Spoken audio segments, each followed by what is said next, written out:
जीवन में हमारे जीवन में अनेकों प्रकार का संकट आता है और हम संकट से बहुत ही घबरा जाते हैं। हमको ऐसा लगता है ना कि हमारे जीवन में बहुत ही संकट हो गया, हमको ये जीवन से हम इतना इतना भयभीत हो जाते हैं, इतना डर जाते हैं कि हम लोग कोई भी गलत कदम उठाना चाहते हैं। लेकिन मैं आपको एक बात बताना चाहता हूँ कि जीवन जो है ना हमारा संघर्ष के लिए ही बना है।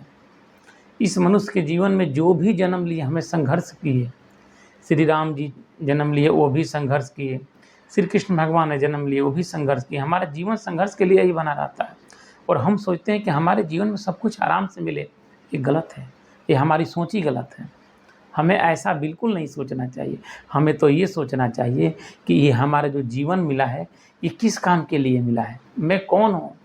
मैं एक मनुष्य हूँ। वो त्याग देता है, जो व्यक्ति त्याग करता है वही व्यक्ति महान बनता है। भगवान ने भी अनेकों प्रकार का त्याग दिया, तभी उनको लोग मानते हैं कि राम से भी बड़ा है राम का नाम, क्योंकि भगवान ने अनेकों प्रकार का त्याग दिया है।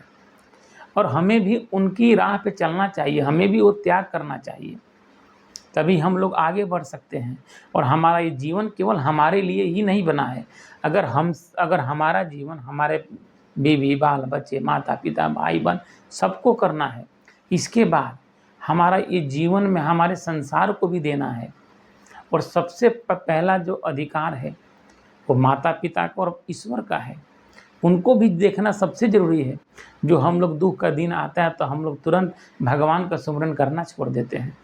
हमको ऐसा लगता है कि भगवान के पूजन पाठ करने से हमारे शरीर पे और दुख आ रहा तो हम लोग पूजा पाठ करना ही छोड़ देते हैं, लेकिन ऐसा नहीं करना चाहिए।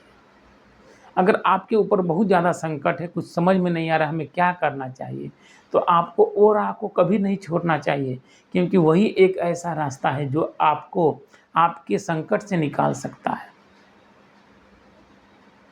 बाकी ऐसा कोई रास्ता नहीं है जो आपको आपके संकट से निकाल सकता है। प्रभु का सुमिरन करना है, प्रभु का गुणगान करना है और अपने कर्म को करना है। ऐसा बिल्कुल मैं नहीं बोलता हूँ कि आप घर में केवल भगवान का सुमिरन करिए। नहीं नहीं नहीं, आपको आपका जो परिवार है, जो फैमिली है, उसके पेट पालना है, घर में पैसा लाना है, अनेकों प्रकार की साधना करनी है, क्योंकि ये जो है माया का जाल है। तो माया के जाल में हमें कर्म भी करना पड़ेगा। अगर हम कर्म करेंगे और धर्म के मार्ग पर चलेंगे तो हमारा जो भी कर्म होगा वो कर्म हमारा अच्छाई की ओर जाएगा और प्रभु से हमारा सुमिरन करेंगे। अगर हम प्रभु का सुमिरन करते हैं तो हमारा जो भी बिगड़ा काम है वो काम बन जाएगा। तो आज के बाद अगर आपके मन में थोड़ा सा भी भय आए, डर आए कि हमारे अंदर में अनेकों प्रकार का संकट है, कष्ट है, दूर है, तो इस वीडियो को आप लोग कभी भी देख सकते हैं। आपके मन का जो डर भय होगा वो शांत हो जाएगा। कितनी भी भारी समस्या हो, आपको अपना कर्म नहीं छोड़ना है, आपको कर्म करना है और भगवान का सुमिरन करना है। जैसे संकट अगर और ज़्यादा बढ़ रहा है तो आपको और ज़्यादा समय निकालना है।